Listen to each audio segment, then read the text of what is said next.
అదే RTV app వార్తల్ని క్షణాల్లో చదివే అవకాశం ఉంటుంది. ఒక న్యూస్ పేపర్, ఒక టెలివిజన్ ఛానల్ మీ చేతుల్లో ఎప్పుడూ ఉంటాయి.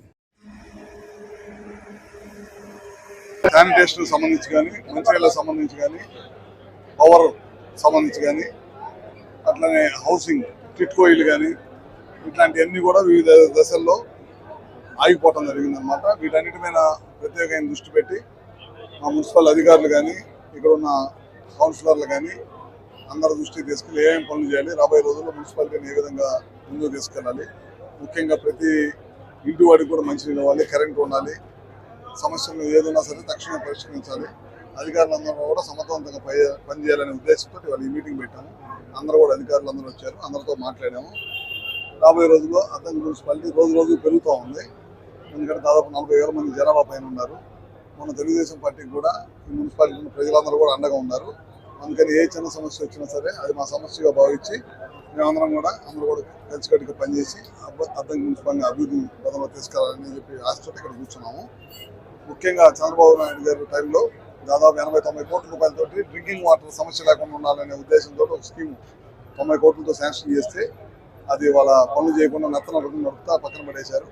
వాటినన్నిటి కూడా ముందుకు తీసుకెళ్ళాలి. విద్యుత్ సంబంధించి చాలా చోట్ల ఓవర్లోడ్ అయిపోతే ₹1 కూడా ఖర్చు పెట్టలేదు. అదంతా కూడా దెబ్బతినిపోయింది. విద్యుత్ వ్యవస్థ అంతా కూడా దాన్ని కూడా సరి చేయాలి. అందుకని కొత్తగా 3 సబ్స్టేషన్లు కూడా పెడుతున్నాం ఇక్కడ. దానికి కూడా డిపార్ట్మెంట్ వాళ్ళకి మనం చెప్పాను. తొందరలోనే స్థల భూసేకరణ చేసి ఇమీడియట్గా సబ్స్టేషన్ చేస్తాం. ఒకటైతే క్లోజ్డ్ సబ్స్టేషన్ అనమాట, బయటకు కనపడకుండా మొత్తం క్లోజ్ చేసి ఉంటుంది. అది స్థలం తక్కువ, కొద్దిగా ఖర్చు ఎక్కువైనా సరే దాన్ని కూడా ఒకటి పెట్టిస్తున్నాము. టిట్కో ఇళ్ళ దగ్గర ఒక సబ్స్టేషన్, ఇంకో సబ్స్టేషన్ పెట్టి రాబోయే రోజులు కరెంట్ సమస్యలు లేకుండా చూడటం కోసం ఈ సమస్యలన్నిటి కూడా ఇవాళ మున్సిపల్ మీటింగ్లో చర్చించాం. ఈ 10 రోజుల్లో స్వరాలు మార్చడం కానీ, లో వోల్టేజ్ స్టార్ట్ చేయడం కానీ అన్నీ చేస్తూ ఉన్నాం. ఇంకా చేయాల్సింది చాలా ఉంది. ఇప్పుడు 10% పని అయిపోయింది, ఇంకా చేయాల్సింది చాలా ఉంది. మొన్న మధ్య కొత్తగా అగ్రికల్చర్ కనెక్షన్స్ 46,000 మందికి అగ్రికల్చర్ కనెక్షన్స్ ఇచ్చాం. రాబోయే రోజుల్లో సెంట్రల్ గవర్నమెంట్ సపోర్ట్ తోటి ప్రభుత్వ ఆఫీసుల మీద, అట్లానే ఎవరైనా ముందుకు వచ్చి ప్రైవేట్ బిల్డింగ్ల మీద కూడా సోలార్ పెట్టుకుంటారంటే అది కూడా పెడతా ఉన్నాం.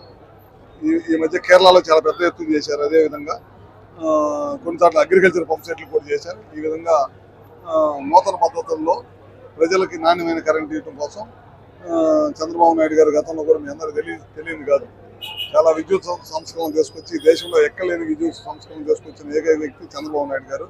అలాంటి విద్యుత్ వ్యవస్థ మిగులు విద్యుత్ ఇస్తే దాన్ని వాళ్ళ సర్వనాశనం చేశారు. ఈ అన్నింటినీ ప్రక్షాళన చేసి రాబోయే రోజుల్లో మళ్ళీ మన రాష్ట్రం గతంలో విద్యుత్ సంస్థలు ఏ విధంగా పనిచేసినా అదేవిధంగా పనిచేయడానికి చంద్రబాబు గారి నాయకత్వంలో ఖచ్చితంగా పనిచేస్తారు. మరిన్ని వీడియోస్ కోసం ఛానల్ ని సబ్స్క్రైబ్ చేయండి, లేటెస్ట్ అప్డేట్స్ కోసం వాట్సాప్ ఛానల్ ని ఫాలో చేయండి అండ్ లింక్ డిస్క్రిప్షన్ లో ఉంది.